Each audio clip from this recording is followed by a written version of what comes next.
আমি আপনাদেরকে একজন সফল ব্যক্তি সম্পর্কে বলতেছি। জুলাইবিস রাদিয়াল্লাহু আনহু ছিলেন কালো মানুষ। কেমন? একটু কালো, খুব উচ্চ বংশের না, ঠিক আছে, খুব উচ্চ বংশের না, খুব সুদর্শন না, খুব লম্বা না, খাটো টাইপের মানুষ, একটু বেটে টাইপের মানুষ। টাকা পয়সা একদমই নাই, একদমই টাকা পয়সা নাই, বংশমর্যাদা এইসব দিক থেকে তাকে আন্ডার স্টিমেট করা হয় আর কি। এমনকি ফিজিক্যাল স্ট্রাকচারও তারা আমাদের অনেকের মধ্যে সুদর্শন। তার অবস্থা কেমন? নবী সাল্লাল্লাহু আলাইহি ওয়াসাল্লামের সাহাবীরা অন্য হাদিস থেকে বলেছেন যে নবী সাল্লাল্লাহু আলাইহি ওয়াসাল্লাম মসজিদে যেতেন, মদিনা মসজিদ নববীতে যেতেন, রাস্তার পাশে তিনি পড়ে থাকতেন। ধরেন আমরা মসজিদে হেঁটে আসতেছি, রাস্তার পাশে একজন বসে আছেন, গায়ের জামা কাপড় খুব একটা উন্নত না, ছেঁড়া, তাসবিহ নিয়ে জিকির করতেছেন। আপনি কি খুব ফোকাস করবেন তার দিকে? করবেন না। কিন্তু মানুষ তার দিকে ফোকাস করে না খুব একটা, যাওয়া আসা করে, সে পড়ে থাকে। কেউ খাবার দিলে খায়, না দিলে খায় না। এইভাবেই তার দিন যাচ্ছে। কোথাকার ঘটনা এটা? মদিনায়, হিজরতের পরের ঘটনা। সাহাবীর নাম জুলাইবিস রাদিয়াল্লাহু আনহু। খুব উচ্চ বংশের না, অর্থবিত্ত নাই। বারবার বলছি, আমি রিপিট করতেছি কেন? বিকজ এটা আপনাদের সাথে অনেক মানে সাইকোলজিক্যালি মিলবে বিষয়টা অনেকের সাথে, এবং এটা আমাদের খুব ভালো করে জানাও দরকার আছে। একদিন নবী সাল্লাল্লাহু আলাইহি ওয়াসাল্লাম তাকে বললেন যাওয়ার সময়, হে জুলাইবিস, তুমি কি বিয়ে করবা? প্রশ্নটা কি? খুব মজার আলোচনা না এটা আমাদের কাছে, অনেকের কাছে। হে জুলাইবিস, তুমি কি বিয়ে করবা না? প্রশ্নটা এরকম ছিল, হে জুলাইবিস, তুমি কি বিয়ে করবা না? উনি তো আকাশ থেকে পড়লেন, ইয়া রাসূলুল্লাহ, আমাকে কে বিয়ে করবে? আমার না আছে চেহারা সুরত, না আছে আমার বংশমর্যাদা, না অর্থবিত্ত, আমি কিভাবে বিয়ে করবো? কে মেয়ে দিবে আমাকে? কে আমাকে মেয়ে দিবে? তো ওদিন নবী সাল্লাল্লাহু আলাইহি ওয়াসাল্লাম চলে গেলেন, কিছু বললেন না। পরের দিন আবার বললেন, ইয়া জুলাইবিস আলা তাতাযাওয়াজ, তুমি কি বিয়ে করবা না? একই উত্তর, ইয়া রাসূলুল্লাহ, আপনি গতকালকে এক কথা বললেন, আবার বলতেছেন বিয়ে করবেন, আমাকে কে বিয়ে করবে? তৃতীয় দিন নবী সাল্লাল্লাহু আলাইহি ওয়াসাল্লাম আবার বললেন, আলা তাতাযাওয়াজ ইয়া জুলাইবিস, তুমি কি বিয়ে করবে না হে জুলাইবিস? তিনি এবার বলছেন, আপনি কি আমার সাথে রসিকতা করতেছেন? আমাকে কে বিয়ে করবে? তো নবী সাল্লাল্লাহু আলাইহি ওয়াসাল্লাম বললেন যে অমুক আনসারী সাহাবীর বাসায় যাও। আনসারী সাহাবী কারা? যারা মুহাজির সাহাবীদেরকে আশ্রয় দিয়েছেন। অমুক আনসারী সাহাবীর বাসায় যাও, সেখানে একজন বিবাহযোগ্য নারী আছে, মেয়ে আছে, তাকে গিয়ে বলো যে আমি রাসূল সাল্লাল্লাহু আলাইহি ওয়াসাল্লামের পক্ষ থেকে আমার বিয়ের প্রস্তাব নিয়ে আসছি। তিনি গেলেন, যাওয়ার পরে বললেন যে আমাকে প্রস্তাব সহ পাঠানো হয়েছে। মেয়ের বাবা আর মায়ের রিয়াকশন ছিল অনেকটা সাধারণত যা হয় তেমন আর কি। তুমি বিয়ের প্রস্তাব নিয়ে আসছো, তুমি কি খাওয়াবা মেয়েকে? কোথায় রাখবা? তোমার তো নিজের কোনো থাকার জায়গা নাই। প্রশ্ন কিন্তু যুক্তি কি? আমি মেয়ের তো বাবা, আমিও তো এই প্রশ্নই করবো নাকি? প্রশ্ন করবেন না? আপনার মেয়ে থাকলে এভাবে প্রশ্ন করবেন তো আপনি? তারাও সেই প্রশ্ন করলেন, এমনকি এক পর্যায়ে রিফিউজ করে দেওয়া হলো, না এটা পসিবল। এই কথাগুলো, কনভারসেশনগুলো ভিতর থেকে শুনছিলেন সেই মেয়ে নিজেই, আনসারী সাহাবী, মদিনার আনসারী মেয়েরা কিন্তু অনেক সুদর্শন তৎকালীন সময়ের কাছে, উচ্চ বংশের সুদর্শন, খুবই এলেমওয়ালা হতেন তারা, হিপস ক্ষমতা খুব থাকতো, খুবই জজবাওয়ালা, মানে জিহাদের মাঠে একদম যুদ্ধ করেছেন তারা, একদম নবী সাল্লাল্লাহু আলাইহি ওয়াসাল্লামের আশেপাশে ছিলেন। উহুদের সময় একজন আনসারী সাহাবী ছিলেন, মহিলা সাহাবী, উম্মে আমারা তীর ছুঁড়েছেন নবী সাল্লাল্লাহু আলাইহি ওয়াসাল্লামের পাশে। তো ওনারা কিন্তু খুবই গায়রতওয়ালা মানুষ। তিনি বলছেন, হে আমার বাবা মা, এই প্রস্তাব কে পাঠিয়েছে? নবী সাল্লাল্লাহু আলাইহি ওয়াসাল্লাম। যে প্রস্তাব রাসূল পাঠিয়েছেন সেটাকে কিভাবে তোমরা ডিনাই করো? আমি জুলাইবিসকে বিয়ে করবো। কে বলছেন এটা? আপনি পুরা সিস্টেম খুঁজে এরকম একটা আনসারী সাহাবীর মতো মেয়ে আমাকে দিতে পারবেন? ইল্লা মাশাআল্লাহ, হইতে পারে ইল্লা মাশাআল্লাহ। তো ওই মেয়ে নারী সাহাবী, তিনি রাজি হলেন। এবার শোনেন, এবার বিয়েও হলো, মাশাআল্লাহ, বাসর হলো, এবং সকালবেলা আওয়াজ হচ্ছে, মদিনার চারপাশে এলান হচ্ছে যে হে মুসলিমরা সবাই বের হও, ইহুদিদের সাথে যুদ্ধে আমাদেরকে খায়বারে যেতে হবে।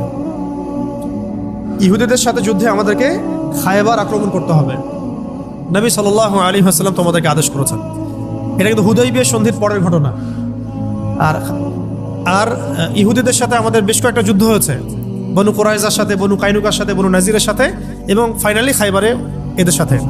তো জুলাইবিস রাদিয়াল্লাহু আনহু বের হয়ে গেলেন যুদ্ধের জন্য। এবং খায়বারের যুদ্ধ হলো, খায়বার অবরোধ করা হলো এবং খায়বার যুদ্ধের বিশাল হিস্ট্রি আছে, আপনারা পড়ে নিয়েন, লম্বা কথা। এই খায়বার দুর্গ জয় হয় এবং এই দুর্গ পুরো জয় করতে, সবগুলো দুর্গ জয় করতে মোট 12 থেকে 16 জন মুসলিম সাহাবী শহীদ হন। 12 থেকে 16 জন বা 18 জনের মতো, এই ফিগার এইটুকুর মতো, 12 থেকে 16 বা 18, এতটুকু এত কম সংখ্যক সাহাবী শহীদ হয়েছেন খায়বার যুদ্ধ জয়ে। আর ইহুদিদের তো বহু ইহুদি মারা গেছে। এবং খায়বার বিজয়ের পরে মুসলিমদের আর্থসামাজিক যে অবস্থা, মানে টাকা পয়সা, ল্যান্ড, গনিমতের মাল প্রচুর বেড়ে গেছে। এখন নবী করিম সাল্লাল্লাহু আলাইহি ওয়াসাল্লাম শহীদদের লাশ তালাশ করছেন, কোথায় কোথায় শহীদরা আছে, তাদের মানে কবরস্থ করার প্রসেসিং হবে।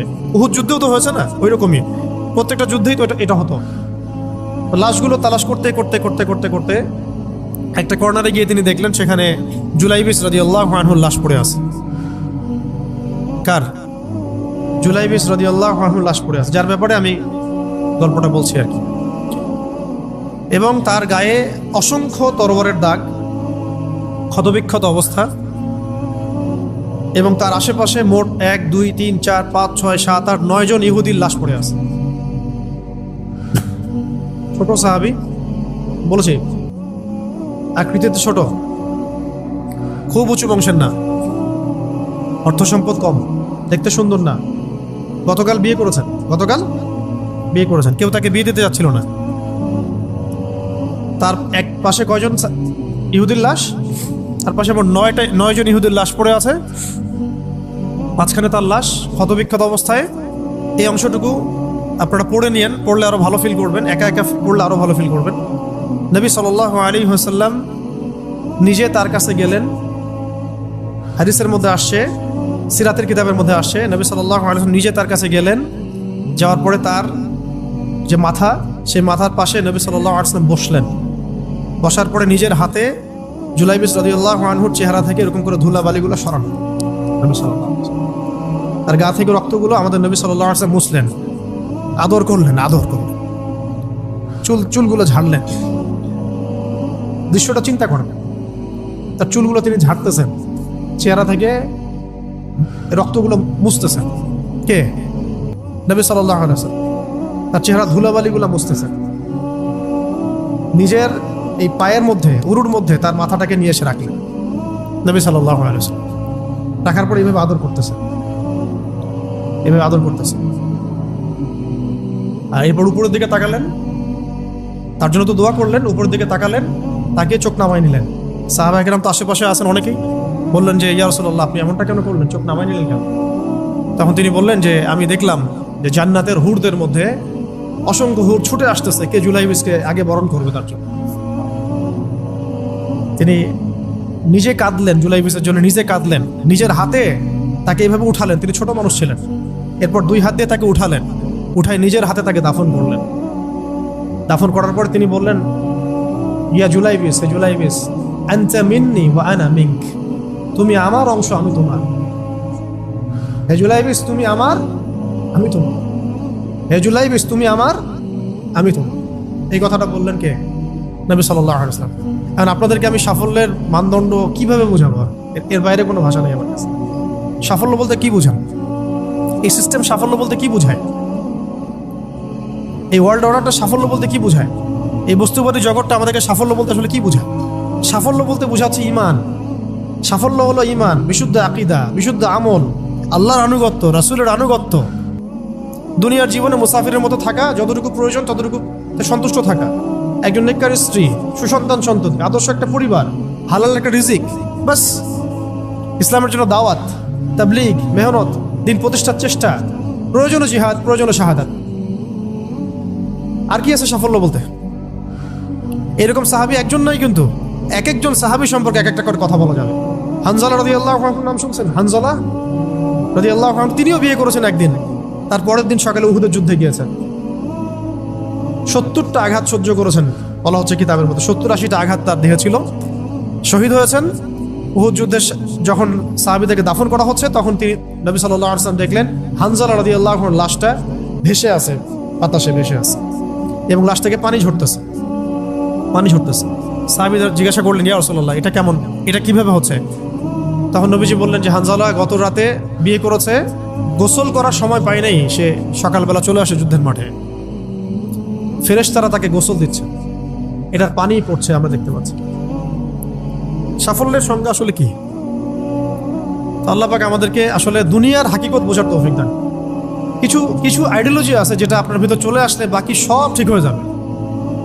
এগুলোর যদি ভিতরে ঠিক মতো না বলবৎ হয়, আপনাকে আমি ডালপালার ক্রাইসিস সমাধান, ওয়ার্ল্ড অ্যাফেয়ার্স, ইকোনমি এইসব বুঝে দিনের দিকে হেদায়েত দিতে পারবো না আমরা। কিছু বিষয় ভিতর থেকে আসতে হবে, যে আগে আপনাকে হাকিকত বুঝতে হবে, আসলেই দুনিয়া কি, আখেরাত কি, গন্তব্য কোথায়, কোত্থেকে আসছি, কোথায় যাব, কোত্থেকে আসছি, আমরা যাব কোথায়, কোত্থেকে আসছি, যাব কোথায়, মাঝখানের সময় আমার কাজ কি, কে আমার নবী, কি আমার দিন, আমার দিনের মৌলিক বিষয়গুলো কি, দিনের ইলম কি, আমল সালেহ কি, দিন প্রতিষ্ঠার মেহনত কাকে বলে, কি করলে আল্লাহ পাক আমাকে কাল কিয়ামতের মাঠে নবীদের, শহীদদের, সিদ্দিকদের সাথে হাসর করাবেন। এটা হলো সাফল্যের মূল কথা। এর মানে এই না যে দুনিয়াতে আমরা কিছুই করব না, ব্যবসা করব না, আমরা চাকরি বাকরি করব না, আমরা মানে মুআমালাত মুআশারাত করব না, বিষয়টা তো এমন নয়। কিন্তু কথা হচ্ছে আমাদের মূল উদ্দেশ্যটা কি হবে। স্ত্রী সন্তান তো আমাদেরও আছে, কেন আপনি তাদের ভরণ পোষণ দিবেন, কেন তাদেরকে আপনি বড় করবেন সুন্দর করে? বিকজ তারা আপনার জন্য রিজিকের অংশ, তারা আপনার তাজারিয়া, তাদের উপর আপনার হক আছে, আমার উপর তাদের হক আছে। যার যার হক আমি কেন আদায় করবো? আল্লাহর সন্তুষ্টির জন্য, আল্লাহর সন্তুষ্টি অর্জনের জন্য সব কাজ করা, রাসূলের তরিকায় সব কাজ করা এবং হালাল খেয়ে কাজ করা, এগুলো আমাদের সবাইকে যত দ্রুত সম্ভব এগুলো ঠিক করে ফেলতে হবে। অলরেডি আমরা 15 বছর নষ্ট করে ফেলছি।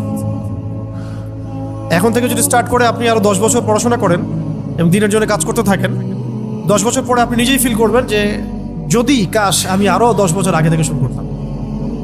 প্রত্যেক সেই ব্যক্তি যে স্টার্ট করেছে, হেদায়েত পেয়েছে, সে ফিল করেছে যে কাশ এই কাজটা আমি আরো 10 বছর আগে করতাম। কারণ কিয়ামতের মাঠে কেউ যদি 70 জন নবীর সমানও নেকি নিয়ে উঠে, সেও মনে করবে ওই দিন আমার কোনো নেকিই নাই, আমি কিছুই করি নাই।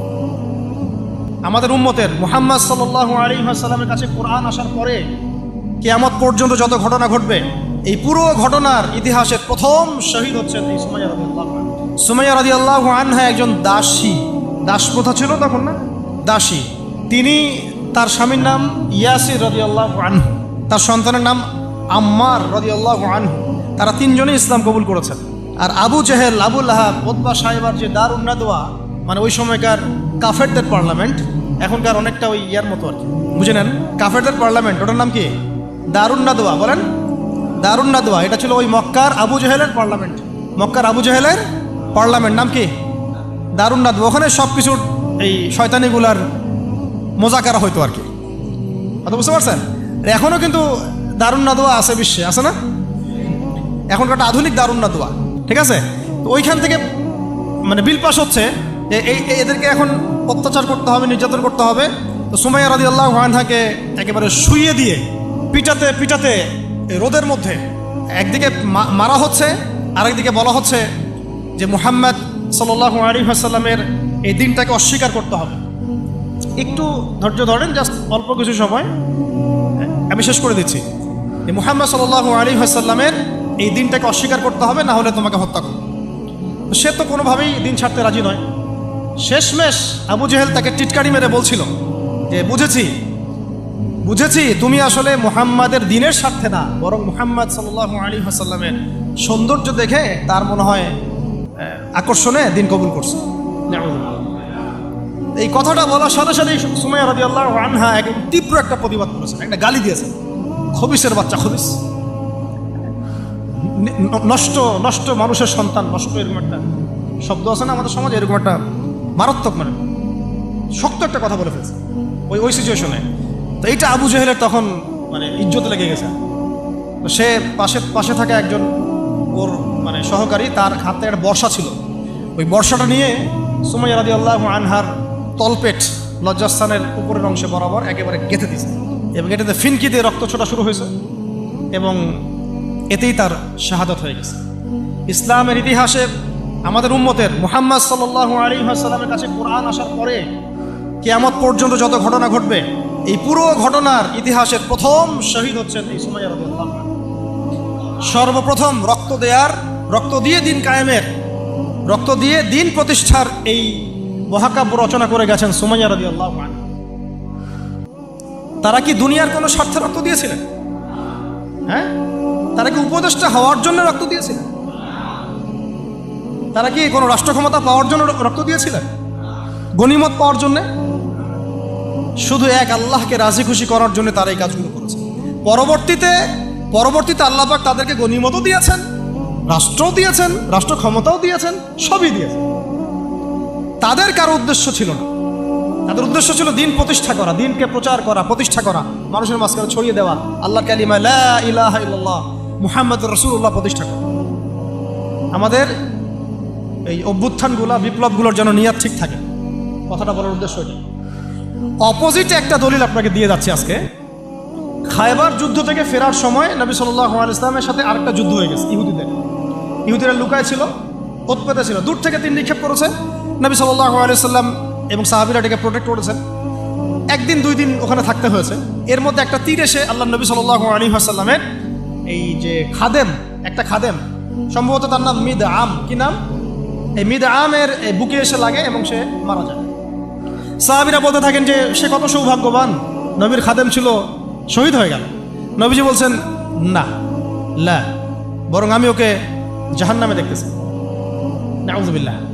তখন সাহাবীরা অবাক হয়ে জিজ্ঞাসা করলেন যে এটার পিছনে কারণ কি? নবী সাল্লাল্লাহু আলাইহি ওয়াসাল্লাম বলেন, খায়বার যুদ্ধের গনিমত থেকে একটা চাদর না বলে নিয়েছিল। এই কারণে খায়বার যুদ্ধের গনিমত থেকে একটা চাদর না বলে নেয়ার কারণে এই অবস্থা হয়েছে। তখন অন্য অনেকেই কিছু কিছু করে জিনিস সামনে আনা শুরু করলেন, এমনকি মেসওয়াক, হ্যাঁ, কাপড়, ছোট ছোট একটা গাছের ডাল, যারা একটা মেসওয়াকও নিয়েছে হয়তো না বলে, তারাও জমা দেওয়া শুরু। নবীজি বললেন এটা ছিল জাহান্নামের অংশ। এটা কি ছিল? জাহান্নামের অংশ। এখন বলেন, তাহলে যদি গন্তব্য উদ্দেশ্য আল্লাহ সন্তুষ্টি না হয়, তাহলে অনেক সময় অনেক ত্যাগেরও মূল্য পাওয়া যায় না। পক্ষান্তর আরেকটা দলিল নিয়ে নেন, উহুদের মাঠে একজন ইহুদি এসেছে সকালবেলা যুদ্ধ করতে। কে? ইহুদিদের কিছু মানুষ তো ইসলাম কবুল করেছিল, কিছু অল্প। এসে উহুদের মাঠে দাঁড়িয়ে বলছে যে আমাকে আগে কি করতে হবে, আমাকে কি আগে ইসলাম কবুল করতে হবে না আগে যুদ্ধ করতে? সাহাবীরা বলেন আগে ইসলাম কবুল করতে হবে, তারপরে যুদ্ধ করতে হবে। তো সে আগে কালিমা শাহাদা সাক্ষ্য দিল, তারপরে যুদ্ধ করতে গেল এবং সেখানে সে শহীদ হয়। নবীজি দেখে বলছেন, লাশ দেখে পরে, যুদ্ধের পরে, এই ব্যক্তি এখানে কি করছে? তখন সাহাবীরা বললেন যে ইনি সকালবেলা ইসলাম কবুল করেছেন, যুদ্ধ করে শহীদ হয়েছে। নবী সাল্লাল্লাহু আলাইহি ওয়াসাল্লাম এবার বললেন যে আমিলা কলিল ওয়া উজিরা কাসীর, এই ব্যক্তি তো অল্প আমল করেছে, এক ওয়াক্ত নামাজও পড়ে নাই, কিন্তু বিশাল পুরস্কার পেয়ে গেল। কিসের বদৌলতে? ওই যে আদর্শ আর ইন্টেনশনটা চেঞ্জ। তারা আল্লাহর দিনকে প্রতিষ্ঠার জন্য লড়াই করেছেন, কিন্তু সেই ব্যক্তি মিদআম, সে কিন্তু এই জন্য করে। বুঝতে পারছি? এরকম অসংখ্য ঘটনা আছে। যেমন ইয়াসির রাদিয়াল্লাহু আনহু, এই সুমাইয়া রাদিয়াল্লাহু আনহুর স্বামী, তাকেও একইভাবে হত্যা করা হয়েছে। তিনিও মহাকাব্য রচনা করেছেন। যদি আমরা দেখি বেলাল রাদিয়াল্লাহু আনহুর কথা, তাকে কিভাবে পিটানো হয়েছে আপনারা সবাই কম বেশি জানেন। আরবের জাস্ট গরমে যদি একটা ওমরা করেন তাহলেই বুঝতে পারবেন যে গরমটা কেমন হতে পারে। কয়েকদিন আমাদেরকে রাস্তায় নামাজ পড়তে হয়েছে, এত ভিড় ছিল, ওখানে সেজদা দেওয়ার মতো কোনো পরিবেশ থাকে না, এত মানে গরম। ওখানে দাঁড়িয়ে থাকলে আপনার পায়ে মনে ফোসকা পড়বে। ওখানে একটা মানুষকে সারাদিন শুইয়ে রাখা হলে উত্তপ্ত বালুর মধ্যে, উপরে যদি পাথর চাপা দেওয়া হয়, আর সে তখনও বলতে থাকছে আহাদুন আহাদ, আল্লাহ এক, আল্লাহ এক, তাহলে তার ইমানের জজবা চিন্তা করে। এই জীবন মহাকাব্য রচনা করেছে। এই জন্য বেলাল রাদিয়াল্লাহু আনহু সেই ব্যক্তি যিনি মক্কা বিজয়ের পরে কাবা ঘরের ছাদে উঠে আজান দিয়েছেন। চিন্তা করা যায়? তিনি সেই ব্যক্তি যার কথা নবী সাল্লাল্লাহু আলাইহি ওয়াসাল্লাম যখন আলোচনা করতেন তখন বলতেন যে বেলাল, যখনই আল্লাহ আমাকে জান্নাত দেখান তখন তোমার পায়ের আওয়াজ আমি আগে আগে শুনতে পাই। তুমি কি এমন আমল করো? তিনি বলছেন, আমি তো এক্সট্রা এমন কোনো আমল করি না, তবে যখনই আমার ওযু ছুটে যায় তখন আমি আবার ওযু করি এবং সেই ওযু দিয়ে আমি 2 রাকাত নামাজ পড়ি, তাহিয়াতুল ওযু।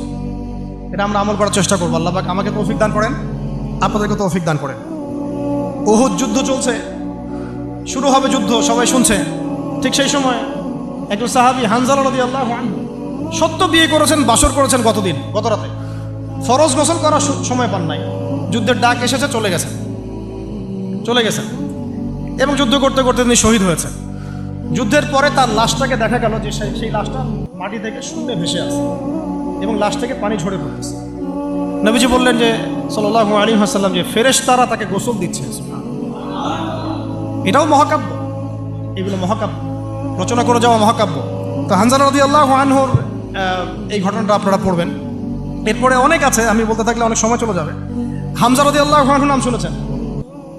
হামজা রাদিয়াল্লাহু আনহু উহুদের দিনে এমনভাবে যুদ্ধ করছিলেন যে তাকে যে হত্যা করেছে সেও বলেছে যে সে এমনভাবে যুদ্ধ করছিল যে মনে হচ্ছিল সে একজন উড়ন্ত বাজ পাখি।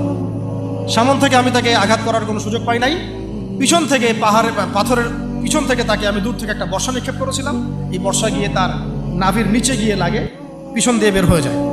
কিন্তু এই অবস্থাতেও তিনি তরোয়াল নিয়ে আমার দিকে তেড়ে আসতেছিলেন আমাকে মারার জন্য, কিন্তু তিনি পেরে ওঠেন নাই, পড়ে গেছেন। তারপরে তার লাশকে চিরে ফেলা হয় এবং কলিজাটা বের করে দাঁত দিয়ে কামড়ে খাওয়ার চেষ্টা করা হয়েছে। হামজা রাদিয়াল্লাহু আনহু ছিলেন বদর যুদ্ধের সবচেয়ে শ্রেষ্ঠ সাহাবী, বীর সাহাবী, যার হাতে অনেক কাফের মারা গেছে। এই জন্যে উতবা, শাইবা এদের এক পরিবারের পক্ষ থেকে একটা আক্রোশ ছিল যে যুদ্ধে জিতি আর না জিতে হামজাকে মারতে হবে। এই জন্য ওয়াহশী নামক একজন ব্যক্তিকে তারা হায়ার করেছিল। পরবর্তীতে সেই ওয়াহশী তিনিও ইসলাম কবুল করেছিলেন। তাকে অনেকে হামজার কাতেল বলতো। পরে মুসাইলামা কাযযাবের হত্যা আল্লাহ পাক এই ওয়াহশীর হাতে করেছেন। সুবহানাল্লাহ, আল্লাহ পাক তাকদীর ঘুরিয়ে দিয়েছিলেন। হামজা রাদিয়াল্লাহু আনহুর এই আত্মত্যাগটা কিন্তু ইতিহাস হয়ে আছে, মহাকাব্য হয়ে আছে না? এমন এত মহব্বত নবী সাল্লাল্লাহু আলাইহি ওয়াসাল্লাম তাকে করতেন, এত মহব্বত করতেন যে ওয়াহশী যখন ইসলাম কবুল করতে আসছেন জিজ্ঞাসা করছেন যে তুমি কিভাবে, কাইফা কাতালতাল হামজা, হামজাকে কিভাবে হত্যা করেছিলেন? তিনি ব্যাখ্যা করলেন এইভাবে হত্যা করেছেন। তখন নবীজি বললেন যে যদি তুমি আমার থেকে তোমার চেহারাটাকে দূরে রাখতে পারো তাহলে সেটাই করো। মানে তার হাতে ইসলামের বায়াত নিয়েছেন, ইসলাম কবুল করলেন, তারপরে নবীজি বললেন যদি তুমি তোমার চেহারাটাকে আমার থেকে দূরে রাখতে পারো দূরে রেখো। আর আমরা তো বিগত 20-30 বছরের মানে অগণিত জুলুমকে জাতীয় ক্ষমা ঘোষণা করতে চাচ্ছি। হ্যাঁ, ভাবখানা এমন যে আমি মক্কা বিজয় করছি। আপনারা কি মক্কা বিজয় করছেন যে সবাইকে গণমাফ করতে যাচ্ছেন? আবু সাঈদের কেসাস কবে হবে? আবু সাঈদের কেসাস কবে হবে এটা দেখার অপেক্ষায় আছি আমি। মুগ্ধদের কেসাসটা কবে হয় সেটা দেখার অপেক্ষায় আছি আমি। তাদের সময় মাঠে যারা ছিল, যারা নির্দেশ দিয়েছে, যারা পিছনে ছিল, যারা পর্দার আড়ালে ছিল, তাদের কি হয় পরিণতি শেষ পর্যন্ত এটা আমরা দেখার অপেক্ষায় আছি। তবে আমাদের আশঙ্কা যে আপনারা আইনের ফাঁকফোকর দিয়ে এদেরকে অনেককেই বের করে দিবেন। এটা আমাদের মানে এটা আশঙ্কার জায়গা। এই অবস্থা যদি হয় তাহলে শহীদদের সাথে গাদ্দারি হয়ে যাবে। এত বেশি ভালো হইতে হয় না সবসময়, এত বেশি না।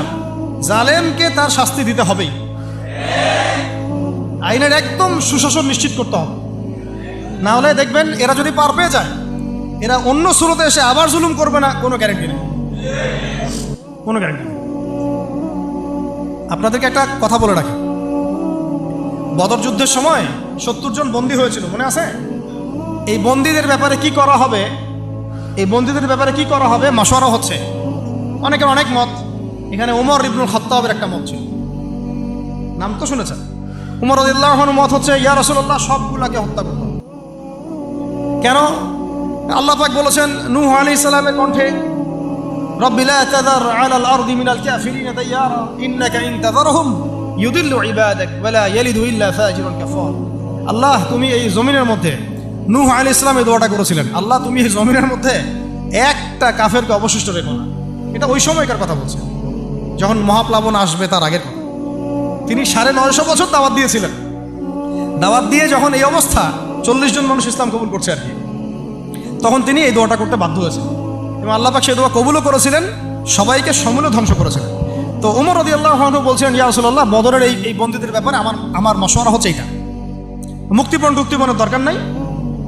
হ্যাঁ, ওদেরকে অন্য কোনো দিকে ফোকাস করার দরকার নাই, এদের সবগুলোকে গর্দান নামাই দেন, শেষ, খালাস। এরা যদি থাকে পরে আপনার বিরুদ্ধে আবার ষড়যন্ত্র। তো শেষমেশ তার রায়টা কিন্তু কবুল করা হয় নাই, বরং রক্তপণ এবং মুক্তিপণ নেওয়া হয়েছে এবং আরো অনেক পদ্ধতি অবলম্বন করা হয়েছে। কিন্তু সূরা আনফালে আল্লাহ রাব্বুল আলামিন ওমর রাদিয়াল্লাহু আনহু এই মতটার প্রশংসা করেছেন। পড়ে দেখেন আপনারা। তাই খুব বেশি ভালো হইতে চান না আপনারা, এত বেশি ভালো হওয়ার দরকার। হ্যাঁ, মামা চাচা খালু ধরে ধরে এভাবে পার করে দিয়ে না, ও পার পেয়ে গেলে পরের বার আপনাকে পার করবে না। আপনারা ভুল করতেছেন। যাদের হাতে এরকম 100-200 ক্রস ফায়ারের রক্ত লেগে আছে, এদেরকে যদি আপনি মাফ করে দেন, তাহলে আপনার চেয়ে বড় আহাম বকবকার পৃথিবীতে কেউ নাই। কি বলেন এগুলো? ইসলামের বিধান হচ্ছে একজন মানুষকে যদি কেউ হত্যা করে অন্যায়ভাবে, তাকেও শাস্তির আওতায় এনে মৃত্যুদণ্ড কার্যকর করতে হবে। আর যাদের হাতে এরকম 10টা 20টা 30টা করে ক্রস ফায়ারের রক্ত লেগে আছে, আপনি ওদেরকে মাফ করে দিবেন? এত বেশি ভালো হইতে ইসলাম শিখায়নি তো আমাদের। এগুলো তো ভালো না, এগুলো বোকামি। এগুলো তো ভালো না, এগুলো হচ্ছে কি বোকামি। ইসলাম শিখায় আমাদেরকে ডিপ্লোম্যাটিক হতে, ম্যাচিউরড হতে। সুবহানাল্লাহ। আমি এগুলো দেখে খুব আসলে হতাশ, তাই একটু আক্রোশের কথা বলে ফেললাম, কিছু মনে করবো। মানে আমি বুঝি না, আমরা এই সাইকোলজির সাথে যাই না। একজন ব্যক্তি যদি 10টা মানুষকে এভাবে নির্মমভাবে খুন করতে পারে, জবাই করে দিতে পারে, আপনারা তো জানেন না বিষয়গুলো। মানে একটা রুমে গিয়ে একদম বেদর পিঠে একজনকে হাত পা ভেঙে দিয়ে পরের পাশের রুমে এসে ভিডিও গেমস খেলতেছে, পাবজি ভিডিও গেমস খেলতেছে। তো এই মানুষগুলোকে আপনি যদি মাফ করে দেন, তাহলে তো আসলেই বলবো যে আপনার চেয়ে বড় আহাম্মকার গর্ধব আর কি বলবো, কি সব কিছু আপনার চেয়ে মানে জাতীয় প্রতারক আর কেউ নাই। আপনাদের মানে যদি এরকম কেউ করেন, তাহলে জাতির রিপ্রেজেন্টেটিভ হওয়ার যোগ্যতাই নেই আপনার। আমার কথা মাইন্ড করেন না, আমি কিন্তু খোলামেলা কথা বলে দিলাম। কারণ এখন সব কথা কিছু কথা খোলামেলা আপনাদেরকে বলতে হবে, নাহলে অনেক কথা ইনসাফ হবে না। ইনসাফ করতে হবে, আল্লাহ পাক আমাদেরকে করার তৌফিক দান করেন। আর 2-4টা বলে শেষ করছি। আপনাদেরকে একজন সাহাবীর নাম বলি, তালহা রাদিয়াল্লাহু আনহু। কি নাম? উহুদ যুদ্ধের দিন আল্লাহ নবী সাল্লাল্লাহু আলাইহি ওয়াসাল্লাম কিন্তু উচ্চ বিপর্যয়ের মধ্যে পড়েছিলেন, মনে আছে? চারদিক থেকে তাকে আক্রমণ করা হয়েছে। খালিদ বিন ওয়ালিদ তখন তিনি মুসলিম হন নাই, এসে আক্রমণ করেছেন, পিছন থেকে সাহাবীদেরকে আক্রমণ করেছেন, অনেক সাহাবী শহীদ হয়েছেন। আর নবী সাল্লাল্লাহু আলাইহি ওয়াসাল্লামের কাছেও প্রায় 11 জনের মতো আছেন, বাকি সবাই ছত্রভঙ্গ হয়ে গেছে না। তো ছত্রভঙ্গ হয়ে যাওয়ার সময় মাত্র 2 জন সাহাবী ছিলেন মুহাজির, আর বাকি 9 জন ছিলেন আনসার। তো একে একে আনসার সাহাবীরা শহীদ হতে লাগলেন। আর 2 জন মুহাজির সাহাবীর মধ্যে একজন সাদ বিন আবি ওয়াক্কাস, একজন হচ্ছেন তালহা বিন উবাইদুল্লাহ রাদিয়াল্লাহু আনহু। সাদ রাদিয়াল্লাহু আনহু তীর ছুটছেন। আল্লাহ নবী সাল্লাল্লাহু আলাইহি ওয়াসাল্লাম তাকে লক্ষ্য করে বলছেন, হে সাদ, আমার পিতামাতা তোমার প্রতি কুরবান হয়ে যাক, তুমি তীর ছুড়ো। সাহাবীরা সবাই বলতেন, ইয়া রাসূলুল্লাহ, আপনার জন্য আমার পিতামাতা কুরবান হোক। আর আল্লাহ নবীজি নিজে বলেছেন, হে সাদ, তোমার জন্য আমার পিতামাতা কুরবান হোক। এই একমাত্র সাহাবী যিনি ইসলামের ইতিহাসে প্রথম তীর নিক্ষেপ করেছিলেন, সাদ বিন আবি ওয়াক্কাস রাদিয়াল্লাহু আনহু। আর তালহা রাদিয়াল্লাহু আনহু তরোয়াল চালাচ্ছিলেন।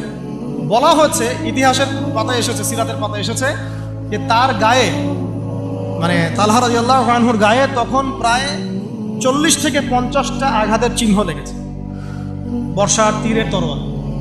এই অবস্থায় তিনি নবী সাল্লাল্লাহু আলাইহি ওয়াসাল্লামকে কাঁধে উঠিয়ে উহুদ পাহাড়ের একটা পার্শ্বদেশ দিয়ে উপরে উঠিয়ে সেফ একটা জায়গায় নিয়ে রেখে দিয়েছে। নবীজি বলেছেন, তোমরা যদি কোনো জীবন্ত শহীদকে দেখতে চাও, তাহলে তালহাকে দেখো। এগুলো হচ্ছে সত্যিকারের মহাকাব্য। এগুলো কি সত্যিকারের চিরস্থায়ী মহাকাব্য। আপনারা যদি এই একজন সাহাবী সাদ বিন মুআজ, তার নাম শোনেন, দেখবেন খন্দকের যুদ্ধে তিনি মহাকাব্য রচনা করেছেন। খন্দকের যুদ্ধে একটা ক্রুশিয়াল অবস্থা ছিল, সেই সময় তিনি সামনে আগ বেরিয়ে যুদ্ধ করতে গিয়ে তার হাতের মধ্যে তীর লাগে। এই তীরটা ছিঁড়তে গিয়ে তার হাতের ভ্যানটা ছিঁড়ে যায়, বের করতে গিয়ে। তো এই অবস্থায় আস্তে আস্তে তার শাহাদাত হয়েছে। কিন্তু শাহাদাতের আগে তিনি আল্লাহর কাছে দোয়া করেছিলেন, আল্লাহ, যদি কুরাইশদের সাথে আরো কোনো যুদ্ধ বাকি থাকে, আমাকে তাহলে জীবিত রেখো। এবং তার শাহাদাতের সময় তিনি বলছেন, এরপর থেকে ইসলামের উপর তারা আর আক্রমণ করতে পারবে না, কারণ আমি এমন দোয়া করেছিলাম যে আল্লাহ, যদি কুরাইশদের সাথে আরো কোনো যুদ্ধ বাকি থেকে থাকে, আমাকে জীবিত রেখো। তার আগ মুহূর্তে তিনি বনু কুরাইজার যে গাদ্দারি, বেঈমানি, ওই বেঈমানির শাস্তি দিয়ে তিনি দুনিয়া থেকে বিদায় নিয়েছেন। সাদ বিন মুআজ, যার জানাজায় নবীজি বলেছেন, যার জানাজার সালাতে 70,000 ফেরেশতা শরীক হয়েছে। এগুলো মহাকাব্য। আপনারা যদি আরো সামনে যান, আপনারা মুতার যুদ্ধের ঘটনা পাবেন। এই কয়েকটা বলে শেষ করছি। এটা বলতে গেলে আসলে আমি নিজেকে ধরে রাখতে পারি না, আর ধরে রাখার মতো আসলে অবস্থাও না। ইসলামের ইতিহাসের সবচাইতে মর্মান্তিক যুদ্ধ হচ্ছে মুতার যুদ্ধ। সবচেয়ে মর্মান্তিক। বদর, উহুদ, খন্দক, খায়বার যত যুদ্ধ আছে এগুলো যুদ্ধ অনেক বড় মাপের।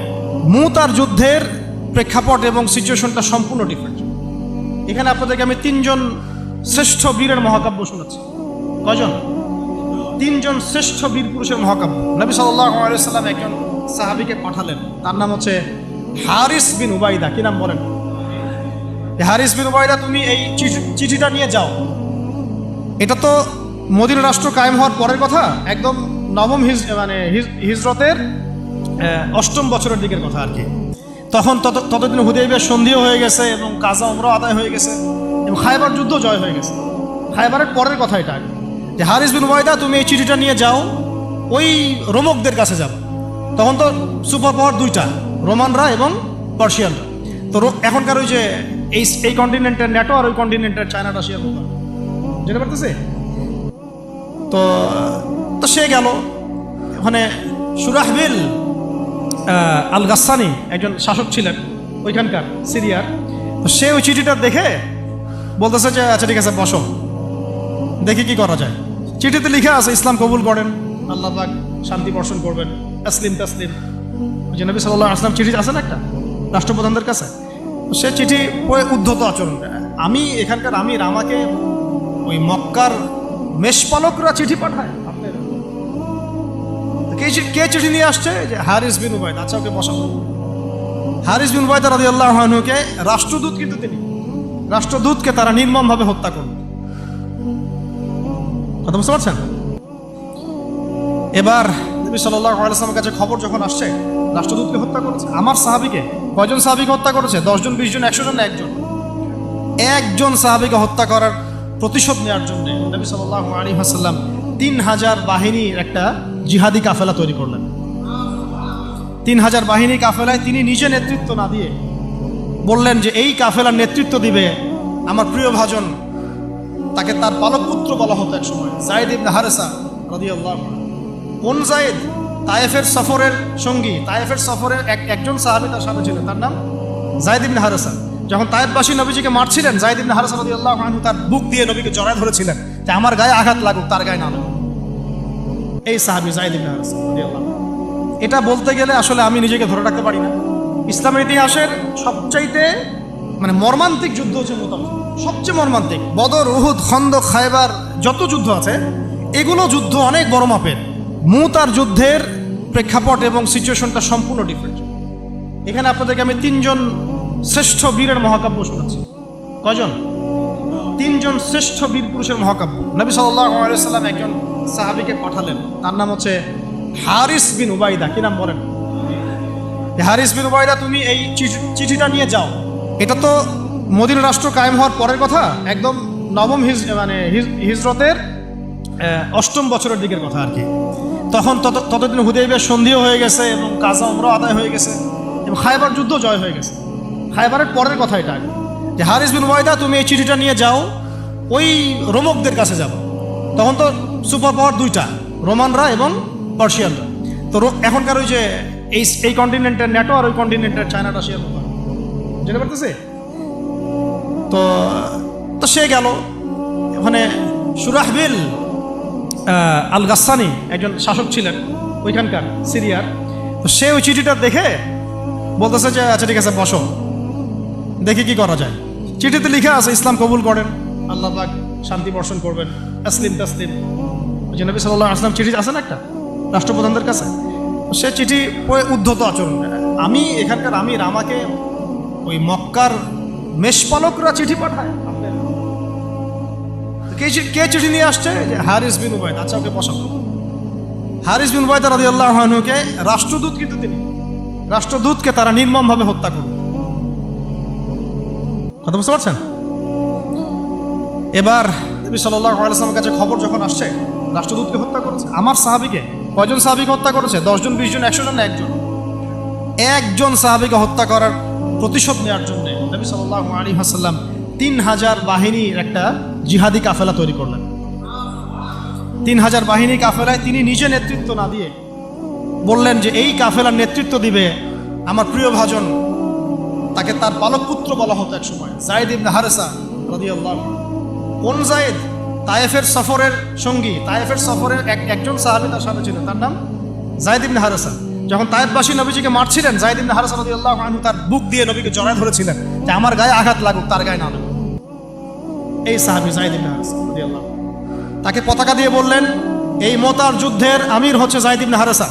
যদি যায়েদ ইবনে হারেসা শহীদ হয় তাহলে পতাকা বহন করবে জাফর ইবনে আবি তালেব, আমার চাচাতো ভাই। কোন জাফর? যিনি আবিসিনিয়ায় গিয়েছিলেন মুসলিমদেরকে নিয়ে হিজরত করতে, মনে আছে? যিনি বাদশাহ নাজাশির সামনে কোরআন তেলাওয়াত করার, সূরা মারিয়াম তেলাওয়াত করার কারণে বাদশাহ নাজাশির চোখ দিয়ে দরদর করে পানি পড়তে শুরু করেছে। ওই বাদশাহ নাজাশিও পরে ইসলাম কবুল করেছে, আলহামদুলিল্লাহ। জাফর রাদিয়াল্লাহু আনহু পতাকা বহন করবে যদি যায়েদ ইবনে হারেসা শহীদ হয়। এরপরে যদি জাফরও শহীদ হয়, পতাকা বহন করবে আমার আরেক প্রিয় ভাজন সাহাবী আব্দুল্লাহ বিন রাওয়াহা রাদিয়াল্লাহু আনহু। আব্দুল্লাহ বিন রাওয়াহা রাদিয়াল্লাহু, যাকে যে কোনো মুহূর্তে যদি বলতেন ইসলাম নিয়ে একটা শের বলেন, একটা কবিতা বলেন, ইনস্ট্যান্ট তিনি শের বলে ফেলতে পারতেন। এত সুন্দর, এত উন্নত কাব্য প্রতিভা ছিল তার মধ্যে। এই নষ্ট সংস্কৃতি না, তাদের সংস্কৃতি ছিল একেবারে খাঁটি তাওহীদের সংস্কৃতি। এমনকি কাবা তাওয়াফ করছেন যিনি, তখন কাবা তাওয়াফ করছেন বিদায় কাজা উমরা আদায় করার সময় নবীর সামনে সামনে তিনি ঘুরছেন এবং আবৃত্তি করছিলেন একটা কবিতা কাফেরদেরকে আঘাত করার জন্য। এই কাফেররা দেখো, তোমরা যাকে বের করে দিয়েছিলে তিনি আজকে সসম্মানে এখানে ঘুরতেছেন। ওমর রাদিয়াল্লাহু আনহু বলছিলেন যে কাবা তাওয়াফ করার সময় তুমি এগুলো বলছো? নবীজি বলেন ওকে ছেড়ে দাও, সে এমন এমন বাক্য তিলাওয়াত করতেছে, মানে এমন বাক্য সে চয়ন করেছে যেগুলো কাফেরের অন্তরে বর্ষার চাইতেও বেশি বিদ্ধ হচ্ছে, তাকে বলতে দাও।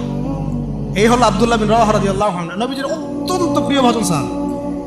আব্দুল্লাহ বিন রাওয়াহা যদি শহীদ হয় তাহলে তোমরা তোমাদের মধ্য থেকে একজনকে আমির নিযুক্ত করে নিও। সাহাবীরা বুঝে ফেললেন এই সফরে আমরা 3 জনই শহীদ হতে যাচ্ছি, কারণ একটা সফরে কখনো 3 জন আমিরের প্রয়োজন হয় না, হয় না। এবার তারা গেলেন, তারা কখনো আশাও করেন নাই ওখানে যা দেখবেন। ওখানে গিয়ে দেখলেন যে 1 লক্ষ রোমান সৈন্য সামনে এসে দাঁড়িয়েছে। কত লক্ষ? এবং একেবারে ফুল প্রশিক্ষিত, একদম ফুল আর্মড ফোর্সড। আর এর সাথে তাদের সাহায্যকারী দলেও আছে আরো 1 লক্ষ সৈন্য। মোট কয় লক্ষ? এদিকে কতজন? যুদ্ধ হওয়া সম্ভব? আসলে কি সম্ভব? সম্ভব না। যুদ্ধ কিন্তু সম্ভব না। আমরা তো আগে সংখ্যা গরিষ্ঠ হওয়ার কথা চিন্তা করি। কোন যুদ্ধে ইসলাম সংখ্যা গরিষ্ঠতা দিয়ে জিতে নাই। ইসলাম জিতেছে ইমানের বদৌলতে, শুধু ইমানের বদৌলতে। আমরা সংখ্যা দিয়ে কখনো বিজয় লাভ করতে পারি নাই। এখন এবার সাহাবীরা মাশওয়ারা করতেছেন রাত্রেবেলা, আমরা কি করব? কালকে যুদ্ধ করব, নাকি মদিনায় ফিরে যাব, নাকি রাসূলকে খবর পাঠাবো, নাকি কোনো বিকল্প ফোর্স নিয়ে আসার ব্যবস্থা করব, কি করব? তখন সাহাবী, ওই যে বললাম আব্দুল্লাহ বিন রাওয়াহা রাদিয়াল্লাহু আনহু দাঁড়ালেন। তরুণ সাহাবী, আপনাদেরকে বলছি, তরুণ সাহাবী দাঁড়িয়ে বলছেন যে হে আমার ভাইয়েরা, আমরা এখানে কি জন্য এসেছি? হয় আমরা এই যুদ্ধ করব, শহীদ হব, না হলে আমরা গাজী হব। আর আপনারা যে বিষয়টাকে ভয় করছেন আসলে কিন্তু আমরা সেটা পাওয়ার জন্যই এসেছি, তার নাম শাহাদা। আপনারা যেটাকে ভয় করছেন যে আমরা এখানে গেলে মারা যাব, ওটার জন্যই তো আমরা এত দূরে এসেছি।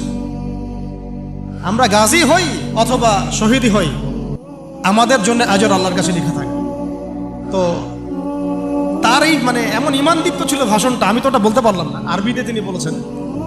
এতে মানে উৎফুল্ল হয়ে বা ইন্সপায়ার্ড হয়ে সাহাবীরা আর দ্বিতীয়বার ভাবলেন না, ঠিক আছে কালকে যুদ্ধ হবে। এবার পরের দিন যুদ্ধ শুরু হল। এটা কি সম্ভব যুদ্ধ? প্রথমে যায়েদ ইবনে হারেসা রাদিয়াল্লাহু আনহু পতাকা নিয়ে ঘোড়া ছুটায় আগায় যাচ্ছেন এবং একটা আঘাতও পিছন থেকে করার সাহস হচ্ছে না তাদের, সব আঘাত তারা সামন থেকে করছেন। এক পর্যায়ে যায়েদ রাদিয়াল্লাহু আনহুর এই মানে গায়ের মধ্যে তারা বর্ষা নিক্ষেপ করে। বর্ষা তো আগেকার বড় বড় বল্লম বর্ষা ছিল, এবং একটা বর্ষা তার গায়ে যখন লাগে তিনি পড়ে যান, এবং এই অবস্থায় আস্তে আস্তে তার শাহাদত হয়।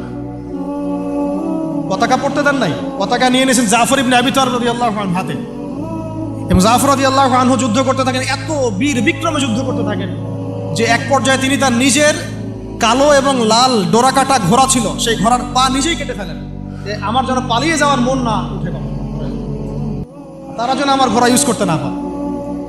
সাহাবীরা বলছেন তার শাহাদাতের পরে তার বডির মধ্যে আমরা এরকম 50টা থেকে 60টা এরকম আঘাতের দাগ দেখেছি। একটাও দেহের পিছনে ছিল না, সব সামনে ছিল। যুদ্ধ করতে করতে এক পর্যায়ে তার ডান হাতটা কেটে পড়ে যায়। এরপরে তিনি বাম হাতে পতাকা উঠায় নেন, কাফেররা বাম হাতটাও কেটে ফেলে। এরপরে তিনি বুকের সাথে পতাকাটাকে এইভাবে জড়িয়ে রাখেন, বুকের সাথে পতাকাটাকে এইভাবে জড়িয়ে রাখেন, পতাকা পড়তে দেন নাই। একজন রোমান সৈন্য তাকে আঘাত করে এবং তার দেহটা দ্বিখণ্ডিত হয়। এই খবর নবী সাল্লাল্লাহু আলাইহি ওয়াসাল্লাম ওই মদিনায় বসে বসেই পাচ্ছিলেন। তিনি বললেন, এই মাত্র জায়েদ শহীদ হলো, এই মাত্র জাফর শহীদ। একটু তিনি কান্নার ভাব চলে আসলো। একটু পরে নবীজি হেসে দিলেন। সাহাবীরা বলছেন, আপনি হাসছেন কেন আসলেন?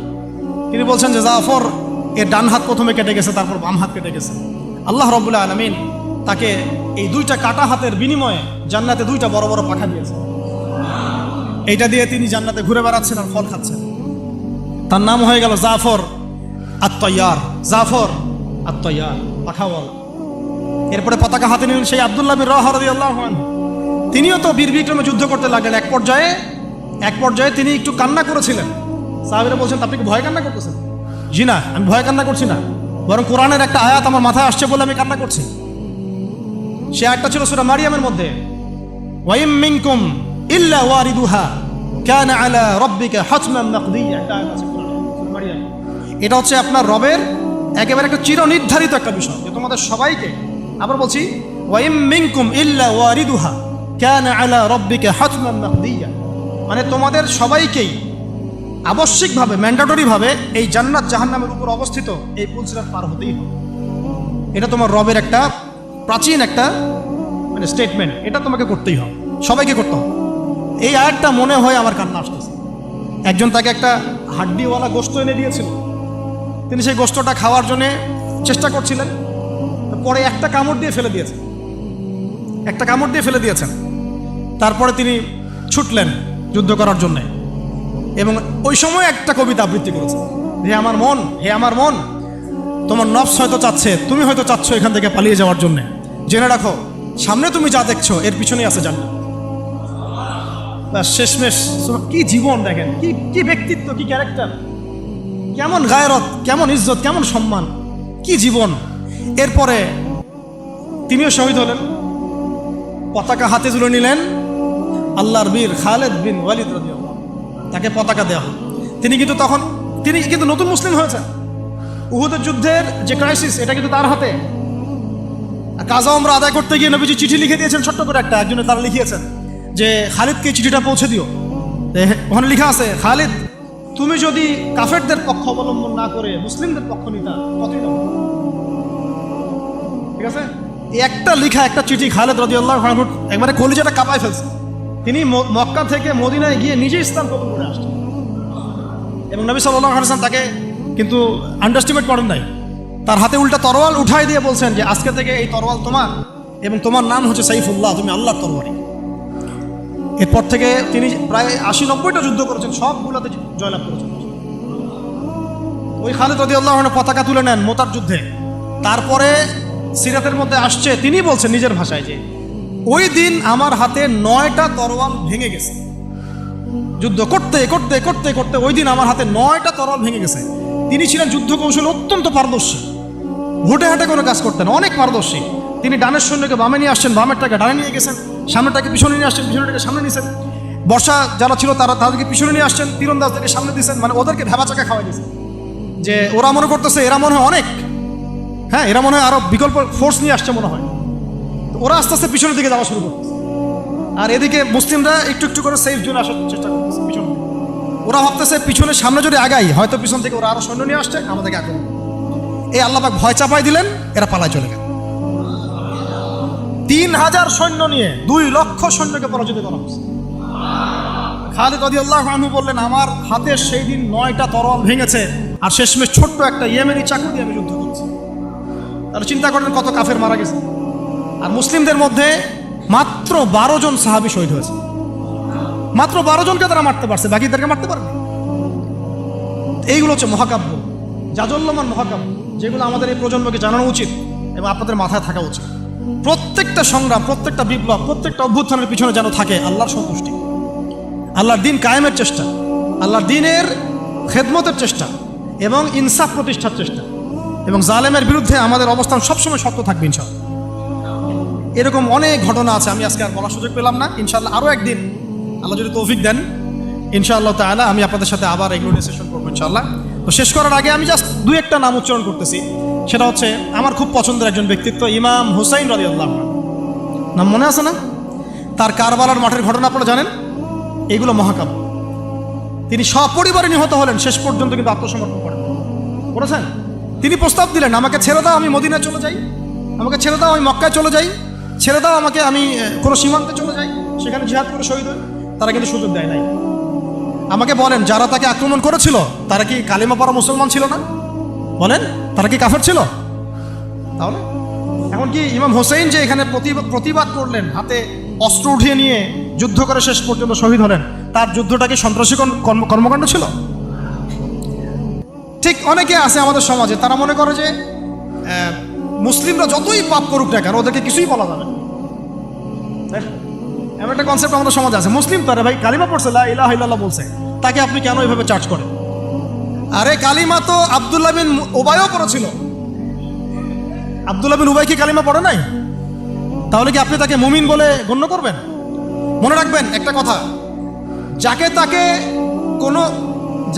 কোনো ক্ষুদ্র বিষয়ে কাফেরও যেমন বলা যাবে না, আবার যাকে তাকে মুসলমানও বলা যাবে না। এটা বুঝতে হবে আমাদেরকে, ঈমান ভঙ্গের কারণগুলো আমাদেরকে শিখতে হবে।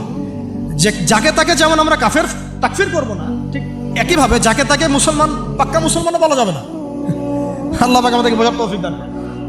ঠিক এইভাবেই উমর রাদিয়াল্লাহু আনহু একদিন ফজরের নামাজে দাঁড়িয়ে কিরাত করছেন, পিছনে এক দাস, এই ফাইরুজ আবু লুলু, একেবারে ধারালো ছুরি দিয়ে উমর রাদিয়াল্লাহু আনহুকে 2-3টা আঘাত করলো। উমর রাদিয়াল্লাহু আনহু শহীদ হলেন। এগুলো মহাকাব্য রচিত হয়েছে, কারণ ইসলামের বীর সিংহদেরকে কেউ আসলে সামন থেকে মারতে পারে নাই। কথা বুঝতে পারছেন? ওইভাবেই চোরাগুপ্তই মারতে হয়েছে। আল্লাহর কসম, উমর রাদিয়াল্লাহু আনহু যে জায়গায় শাহাদত বরণ করছেন ওই জায়গায় আমি দাঁড়াইছি, ওই জায়গাতে আমি দেখে আসছি কোন জায়গায় তাকে শাহাদত বরণ করছে। ওখানে ওইসব জায়গাগুলো জিয়ারা করলেও মনের মধ্যে এই চেতনাগুলো জাগে। সুবহানাল্লাহ। আলী ইবনে আবি তালেব কুফার মসজিদে যাচ্ছেন, রাস্তায় এক ব্যক্তি তাকে চোরাগুপ্ত হামলা চালিয়ে তাকে হত্যা করেছে। আল্লাহর বীর সৈন্যদেরকে কেউ সামন থেকে আঘাত করার সুযোগ পায় না। তো এগুলো হচ্ছে মহাকাব্য, জাজল্যমান মহাকাব্য। আরেকজন ব্যক্তির কথা জাস্ট বলে শেষ করে দিচ্ছি, অনেক আছে ভাই, বলতে থাকলে অনেক সময় লাগবে।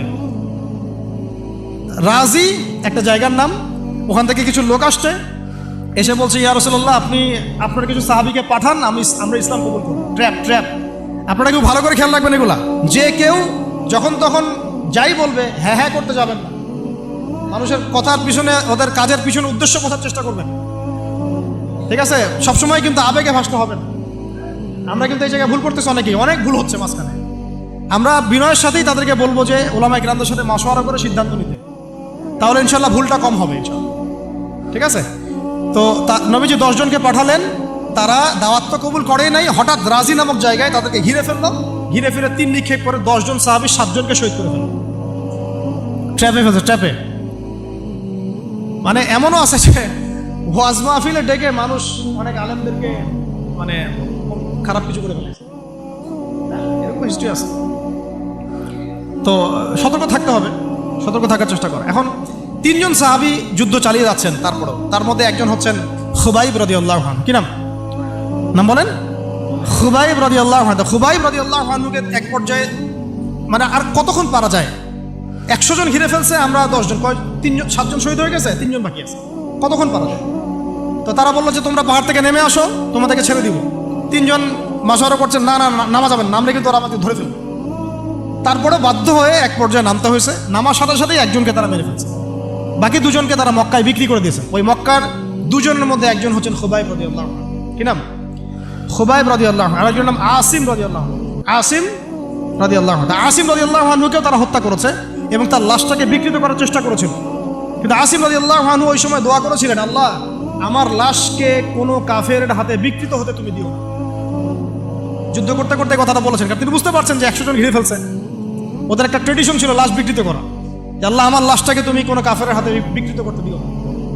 তখন আল্লাহ রাব্বুল আলামিন তার শাহাদাতে পড়ে এক ঝাঁক ভেমরুল পাঠায় দেন, তারা তার গায়ের উপর বসে পড়ে, কোনো কাফের তাকে হাত দিতে পারে না। আল্লাহ পাক এভাবে সাহায্য করে।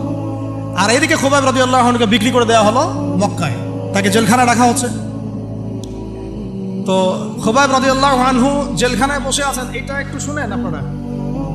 জেলখানায় বসে আছেন, তার খুরের কাজের প্রয়োজন হয়েছে। ছেলেদের প্রয়োজন হয় না? খুরের কাজ তো বুঝতে পারছেন, অ্যাডাল্ট আপনারা। তো খুর চেয়েছেন, একটা খুর, একটা খুর দাও। এখন কথা হচ্ছে খুবাইব রাদিয়াল্লাহু আনহু খুর চাইছেন, খুর দেয়া হয়েছে, তারা খুর দিচ্ছে।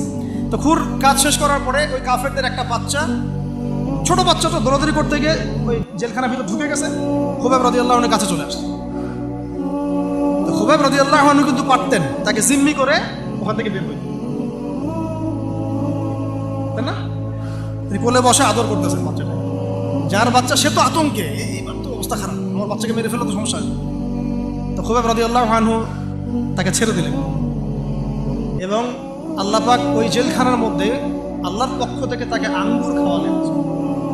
ওই সময় ওই আঙ্গুর কথা পাওয়া যাচ্ছে না, কিন্তু জেলখানায় তিনি বসে আঙ্গুর খাচ্ছেন। তো কাফেররা বলেছে নিজেরাই যে খুবাইবের চেয়ে শ্রেষ্ঠ কোনো বন্দী আমরা কখনো দেখি, খুবাইবের চেয়ে শ্রেষ্ঠ কোনো বন্দী আমরা কখনো দেখি নাই। খুবাইব রাদিয়াল্লাহু আনহুকে এরপরে মক্কার বাজারে নিয়ে যাওয়া হয়, একটা গাছের কাছে নিয়ে গিয়ে, শেষ করে দিচ্ছি লাস্ট পয়েন্ট, তাকে শুলদণ্ড দেওয়া হয়। কি দণ্ড? শুলদণ্ড। এটা আপনারা বুঝবেন না, এটা এমন না যে গলায় ফাঁসি দেওয়া। শুলদণ্ড কি একটু সার্চ করে দেখেন। লোহা পিছন দিয়ে, মানে শরীরে একটা পাশ দিয়ে ঢুকিয়ে আর একটা পাশ দিয়ে বের করে দেওয়ার নাম শুলদণ্ড। নাউযুবিল্লাহি মিন যালিক, সুবহানাল্লাহ, লা হাওলা ওয়ালা কুওয়াতা। কি মানুষ! তখন তাকে বলা হচ্ছে, তোমাকে যদি শুলদণ্ড না দিয়ে মুহাম্মাদকে তোমার জায়গায় নিয়ে আসি, তুমি কি খুশি হবা? তিনি বলছেন, আমার জায়গায় মুহাম্মাদের একটা চুলও যদি বাঁকা হয় আমি সেটাও সহ্য করব। তুমি কি চাও বলো, শেষ খয়েশ কি? তখন খুবাইব রাদিয়াল্লাহু আনহু বলছেন, আমার শেষ ইচ্ছা হচ্ছে 2 রাকাত নামাজ পড়া। 2 রাকাত নামাজ পড়ার সুযোগ দেওয়া হলো। তিনি একটু শর্টকাটে নামাজ পড়লেন, বললেন যে আমি যদি নামাজ লম্বা করতাম তোমরা হয়তো বলাবলি করতে যে আমি ভয় পাচ্ছি। এরপরে তিনি 2টা কথা বলেছেন। এটা শেষ পয়েন্ট। 2টা কথা বলেছেন। একটা হচ্ছে সমস্ত মানুষদেরকে লক্ষ্য করে তিনি বলেছেন দোয়া, আল্লাহর কাছে হাত তুলে দোয়া করেছেন, আল্লাহুম্মা আহসিহিম আদাদা, আল্লাহ তুমি একটা একটা করে এদেরকে গুনে রাখো, ওয়াকতুলহুম বাদাদা, এবং তাদের একটা একটা করে তুমি হত্যা করবা। কে বদদোয়া করতেছেন? এবং কি শেষে একটা লাইন আছে, ওয়ালা তাতরুক মিনহুম আহাদা, আল্লাহ তুমি তাদের একজনকেও বাকি রেখো না, তুমি সবগুলোকে আল্লাহ তুমি একটা একটা করে হত্যা। পরবর্তীতে আসলে কিন্তু হয়েছেও তাই, বিভিন্ন সময় এরকম কনফ্লিক্ট হয়েছে। তো তবে কিছু মানুষকে আল্লাহ ইসলাম কবুলের সুযোগ দিয়েছেন শেষ পর্যন্ত হয়তো। এরপরে তিনি দোয়া করছে, এরপরে তিনি একটা কবিতা আবৃত্তি করেছিলেন, এটা আমাদের আজকের আলোচনার শেষ অংশ। ওই অবস্থায় তিনি কবিতা আবৃত্তি করছিলেন। এই কবিতাটা আমরা সবাই যেন মুখস্থ করার চেষ্টা করি। অনেক সিরাতে অনেকভাবে আসছে, আমি আমার মতো করে বলার চেষ্টা করছি। তিনি অনেক 12-14 লাইনের একটা কবিতা আবৃত্তি করেছিলেন। তার শেষের 4টা লাইনে তিনি বলেছিলেন যে ওয়ালাস্তু উবালি হিনা উকতালু মুসলিমান, আমি কোনো পরোয়াই করি না যখন আমাকে মুসলিম হিসেবে শহীদ করা হচ্ছে। ওয়ালাস্তু উবালি হিনা উকতালু মুসলিমান আলা আই জামবিন কানা লিল্লাহি মাসরাই, আমাকে যেদিকেই পাশ ফিরিয়ে হত্যা করা হোক না কেন সেই পাশটা আল্লাহর জন্যই। ওয়াযালিকাল ইলাহ ওয়া ইয়াশা, তিনি এমন একজন ইলাহ যিনি চাইলে ইউবারিক আলা ফি কুল্লি শিলউইন মুমাজ্জা, তিনি আমার প্রত্যেকটা হাড়ে রক্তে মাংসে বরকত দিতে পারেন। এরপর তাকে শহীদ করা হয়। তো প্রিয় ভাইয়েরা, অনেক আলোচনা হলো, করতে থাকলে সারা রাত চলে যাবে, একদিনে তো সব বলা যাবে না। তো ইনশাআল্লাহ আমরা প্রতি মাসে যদি একটা করে সেশন করতে পারি, ইনশাআল্লাহ তাহলে আমরা জন্য অনেক খুশি। আজকে আমরা যে বিষয়টার দিকে ফোকাস করার চেষ্টা করলাম যে মহাকাব্য রচনা করতে হবে আল্লাহর জন্য। মহাকাব্য শুধু আমরা এবারই প্রথম রচনা করি নাই, আমাদের এই বাপদাদা পূর্বপুরুষ একদম সলফে সালেহিনের যুগ থেকে শুরু করে চিরায়ত এই যে 1400 বছর ইতিহাস, বহু যুদ্ধ হয়েছে, বহু বিপ্লব, বহু সংগ্রাম, বহু গণ অভ্যুত্থান। কিন্তু যে অভ্যুত্থানগুলোর উদ্দেশ্য ছিল শুধু দুনিয়া, সেই অভ্যুত্থানগুলো কখনো দীর্ঘস্থায়ী হয় নাই। যে অভ্যুত্থানগুলোর উদ্দেশ্য ছিল, বিপ্লবগুলোর উদ্দেশ্য ছিল শুধুমাত্র দুনিয়ার স্বার্থ হাসিল করা, সেগুলো পশ্চিমকালেও পরকালে কোনো আজের পাবে না। আর যে বিপ্লব, যে গণ অভ্যুত্থানগুলো শুধুমাত্র আল্লাহকে রাজি খুশি করার জন্যে, আল্লাহর দিনের জন্যে, তার নবীর জন্যে, ইসলাম প্রতিষ্ঠার জন্য কায়েম করা হয়েছে, সংগঠিত হয়েছে, শুধুমাত্র সেগুলোই দুনিয়াতেও সফল হয়েছে, পরকালও সফল হবে ইনশাআল্লাহ। এবং আমাদের এই ভাইদের ত্যাগগুলোকে আমরা যেন বিফলে যেতে না দেই। এই নতুন বাংলাদেশে তাদের যে মহাকাব্য, এগুলোকে যেন আমরা স্মরণ করে রাখি। এবং এই স্মরণীয় করে রাখতে হলে আমাদেরকে এই মানুষগুলোর মতো মহাকাব্য রচনা করতে হবে। আল্লাহ পাক আমাদের সবাইকে কথাগুলো বোঝার তৌফিক দান করে। তো মাঝখানে একটা কথা বলতে আমি ভুলে গিয়েছিলাম, এখন মনে পড়লো, বলে দেই তাহলে পরে। ওই যে মিদআমের কথাটা আপনাদেরকে বললাম, যে বাইতুল মাল থেকে কি চুরি করছে। হ্যাঁ, আপনারা যারা গণভবন থেকে এত কিছু নিয়ে আসছেন, আমি বুঝেন কি করবেন। এটা তো বাইতুল মাল হয় নাই ভাই, ওটা কি বাইতুল মাল? এখন এই রাষ্ট্রের কি কোনো আমির আছে যে এটাকে বন্টন করে দিচ্ছে আপনাদের মধ্যে? তা তো করে নাই। তাহলে ফ্রিজ ট্রিজ, মাছ মাংস, ডিম দুধ কলা যে নিয়ে আসলেন, এটার কি হবে? যাক, এটা আল্লাহ পাক যেন মাফ করে দেন, দোয়া করি। আল্লাহ রাব্বুল আলামিন আমাদের সবাইকে নবী সাল্লাল্লাহু আলাইহি ওয়াসাল্লামের সিরাত পড়ার তৌফিক দান করেন, সিরাতের আলোকে দিন বোঝার তৌফিক দান করেন।